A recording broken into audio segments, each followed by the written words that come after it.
Eru nú ekki síðri trukkarnir sem keyra austur heldur en þeir sem eru að keyra norður og vestur. Í þessu vídeói þá fáum við að sjá aðeins hvernig þeir líti út á kvöldinu og nóttunni, ljósin. Þetta er svolítið flott. Ég bið ykkur svo að íta á áskrift. Reynum að ná þessu aðeins upp. There are quite many beautiful trucks here in Iceland. And in this video we are going to see how they are in the dark. See all the lights in the front of them. And this is the trucks that they are driving from Reykjavík to the eastern part of the country.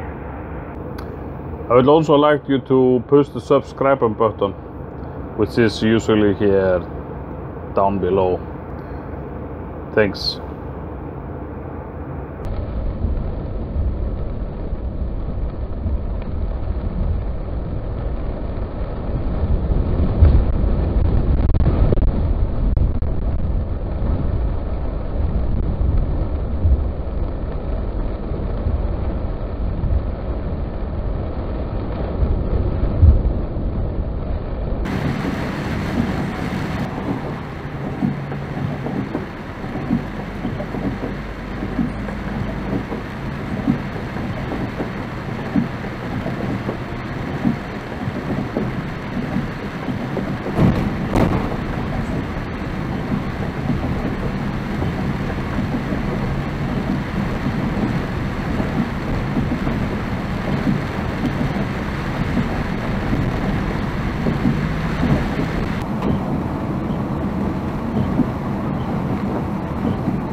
ekki útferðir? Nei, það hjálpar ekkert, ég sé því ekki.